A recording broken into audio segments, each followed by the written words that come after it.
What's going on, guys? Today I'm going to be showing you guys how to maintain your own pool. If you've ever wanted to maintain your own pool and you've been scared for whatever reason, don't worry about it. Your boy's got you covered. I'm going to show you how I maintain my own pool and how you guys can maintain it if you ever decide to tackle this yourself. So if you've ever wanted to get rid of your pool guy, you thought it was too complicated to clean your own and maintain your own pool, if you've ever been scared about it, don't worry, I got you covered. We're going to talk about everything that you need to know in this video to get you started maintaining your own pool. Let's get at it.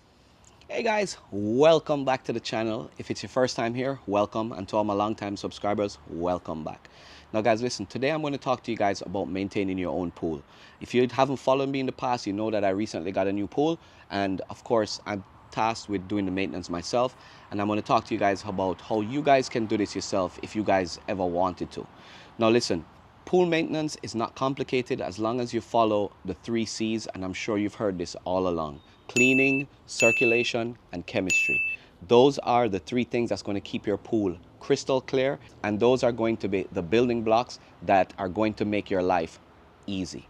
Of course, my task is to make it as simple for you guys as possible, so I'm going to break it down for you into the 3 C's, and we're going to talk about each one just for a little bit, just to get you guys started so you guys can understand the concept of maintaining your own pool. So the first one is cleaning. Now, the key to any pool is keeping it clean. Now, if you can master this step, chances are all the other steps that come after this, you're going to be able to breeze through them, and it's going to make your life a lot easier. Now, in order to keep your pool clean, it's pretty easy. All you got to do is keep the surface clean and keep the floors and the walls clean. And how exactly are you going to do that? Well, the first thing you're going to do is you're probably going to get one of these things. This is a skimmer. And this is the old-fashioned way. You're going to go ahead and use this to skim all the leaves and any big debris that's on the top of your surface of your pool. And all you really need to do is skim your pool 10, 15 minutes a day or every other day just to get those leaves off the top of your surface and avoid them falling to the bottom of your pool. After you're done skimming, the next step is vacuuming. And of course, you're probably going to get one of these that come with your pool. It's connected by a hose, and you've got to plug it into your vacuum port, and you use this to vacuum any debris that's on the bottom of your pool. What I do recommend is start off with this because it's going to be your cheapest solution to get introduced into maintaining your pool.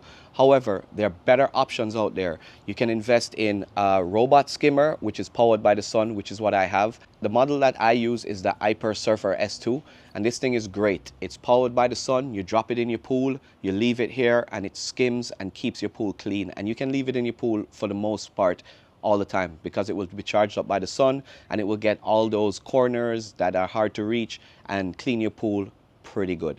Now, if you guys want to see a more detailed video on that, check the links here. There might be a pop-up, or I'm going to leave the links in the description in the video. The next thing is you can invest in a robot vacuum.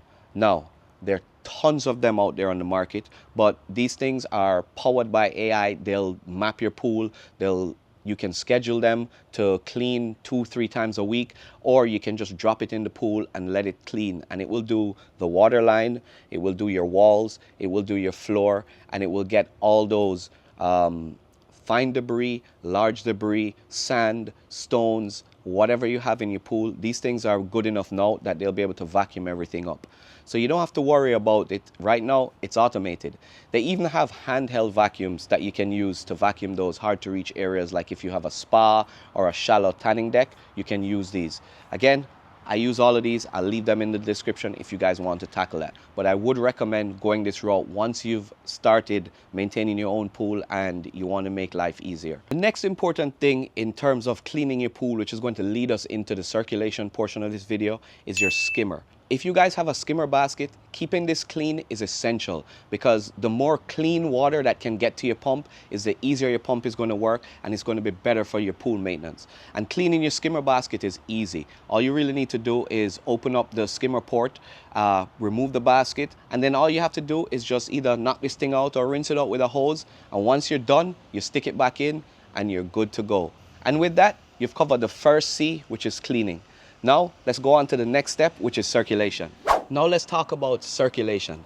Now, there are 2 important parts to your pool that pertain to circulation that you got to maintain. One is going to be your filter. Here I have a cartridge filter, and down here is going to be your pump. And the maintenance of these are pretty simple. Now for your pump, you just want to check the filter basket inside your pump, and I would check this every couple days, maybe once a week, as long as you're cleaning your skimmer basket and you're skimming your pool and vacuuming your pool regularly. And if you do this, you won't have that much debris built up inside your pump. Now to clean the pump, it's pretty easy. All you got to do is shut off your pump, and there is a cover on your pump that you just got to unscrew. Once you unscrew it, you just take out the filter basket. You'll have all these leaves and stuff in there. You just knock it out or rinse it out, whatever, stick it back in and close the lid and make sure it's tight, and that's pretty much it. Now your filter is the next step of circulation, and this is what's going to trap all those fine particles, algae, all that micro dust that's inside your pool is going to go through your filter and get filtered out before it's pumped back into your pool. Now cleaning this is relatively easy as well. It usually has a ring or some sort of binding on the outside of it, and all you really need to do is, again, make sure your pump is off, and then you're going to release the clips. In my case, unscrew the clip, and then you'll be able to remove the top portion of your cartridge filter, exposing your cartridge, and then you just slide your cartridge out. Now in order to keep this maintained, you want to clean this and check it maybe once every couple weeks, once every couple months, depending on how clean you keep your pool. The cool part about this is the cleaning of this is easy. Usually there's a drain hole on your filter. You just want to unscrew your drain hole, let the water drain out, remove your cartridge filter, and then you just want to hose it down with a hose and wash it carefully from the top to the bottom, letting all that dirt come out of your filter. Once your filter is clean, it's going to look white and nice and new again. You just slide it back into your filter housing, put the cover back on, tighten the clamp, and that's it. Once you turn your pump back on, you'll be able to fill it up and you're good to go. Now, if you want a more detailed video, I have a detailed video on each one of these items if you want to know how to clean each one properly. So you can check that in the links in the description, or there should be pop-up somewhere around here. And with that, we're done with the second C. And now we're on to the last and final C, which is the chemicals, which I think is the most daunting to every pool owner. And this is the one that scares most people. But I got a tip, of course, and some tricks for you guys to follow if you guys want to get your chemicals balanced right and have your pool sparkling. All right, now we can talk about chemicals. Now, having your chemicals balanced is one of the most important parts, and it's pretty easy if you follow these steps. Now, when you first start out, what I recommend you doing is going to your local pool store and picking up one of these free test kits. Most of them have it, and what you can do is you can scoop up some of your water, take it into the store, and they'll be able to test your chemicals all for free and let you know what areas you're high in, what areas you're low in, and what chemicals you need to add. Now, I do this once a week just to maintain the balance in my pool, just to make sure I'm doing a good enough job. But once you get the hang of it, you won't need it anymore. Or if you do, you can just use it as something to confirm what you've been testing. Now, there are different test kits out there, and what I recommend doing is starting off with one of these three-way test kits, and these test your pH and your chlorine.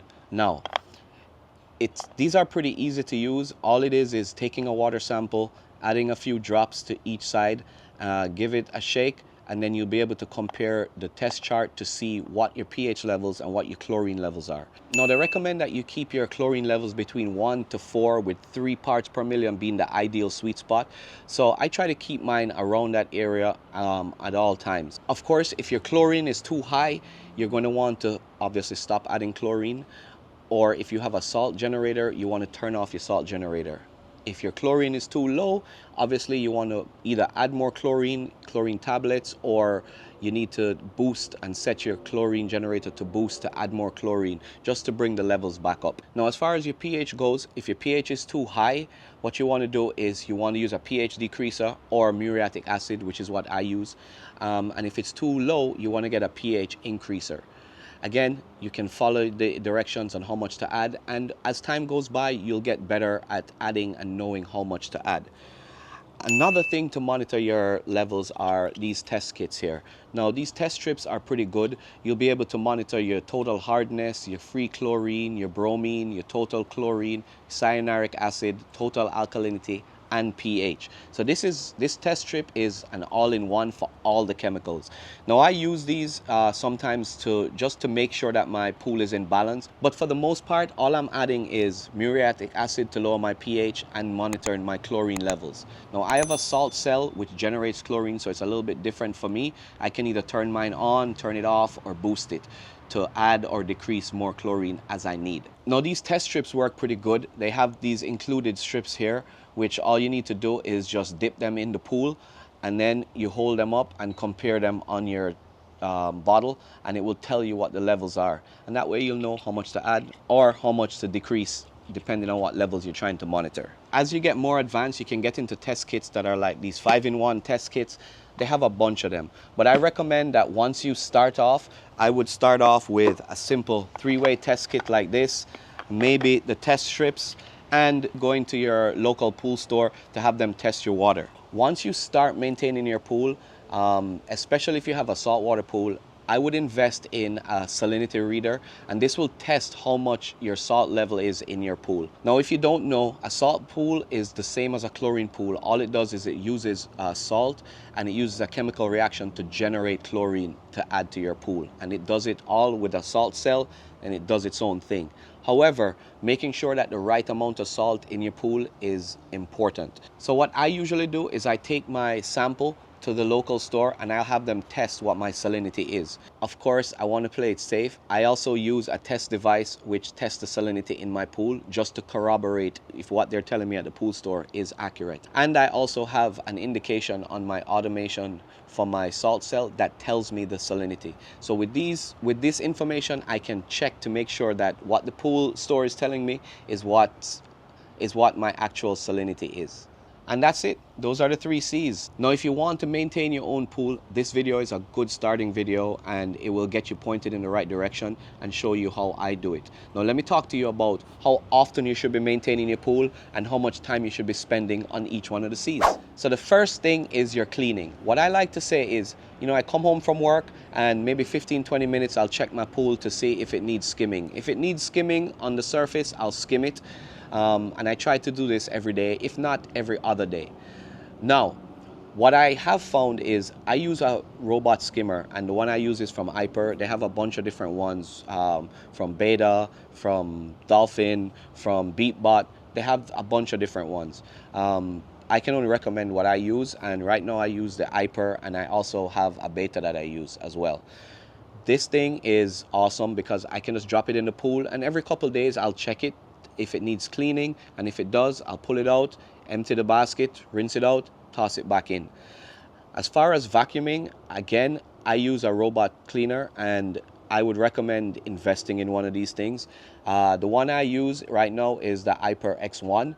I also have one from Ybot, and there are a bunch of different ones on there. And most of them usually you can program with your app to set on a schedule. You drop it in the pool maybe on a Monday, and it will vacuum 2-3 times a week. And then you can pull it out on the weekend, rinse it out, and then start the cycle all over again. And lastly, the skimmer basket. I like to check this every couple days, and I'll just take a peek in there just to see how much stuff is trapped in there. Usually my robot skimmer will get most of the stuff on the surface, but every couple days I might have to empty the skimmer basket. And once you've done that, you're good to go with your cleaning. Now, my pool pump and my cartridge filter is the next thing that you want to take a look at. And for these, usually if I'm monitoring my skimmer basket and skimming my pool regularly, I'll check this once a week. Every Saturday morning, I'll take a peek inside the basket by the pump. If it's full or if it has some debris in it, I'll just open it up and dump it out. As far as my cartridge filter, again, since I'm on point with my cleaning, I only check this once every other week. And the way you can tell if you need to clean your cartridge filter is most of them come with a pressure gauge, and you need to know what your pressure is when it's operating normally. And if it's maybe 10 psi too high, then you know it's time to clean your cartridge filter. And again, cleaning it is simple. Turn off your pump, open it up, take out the filter, rinse it off, stick it back in, and you're good to go. And there you have it. That's my routine for maintaining my pool and keeping my pool crystal clear. Now, the more you get into it and the more you dig deeper, you're going to figure out there's a bunch of other stuff people talk about, adding baking soda or doing all of this other stuff. But I'll tell you what, as long as you keep your pool clean, circulating well, and your chemicals balanced, you're pretty much on point and you won't have to do anything else. Now, if you guys found this video helpful, please don't forget, give me a thumbs up, hit that like button, subscribe to the channel for more DIY tips, tricks. If there's anything that you think I missed or anything that you do in your maintenance that you feel is important, leave it in the comments below, guys. I'm always engaged with you guys to talk about what you guys are up to and what you guys do. All right, once again, thanks for watching, and until next time, I'll catch you guys in the next video.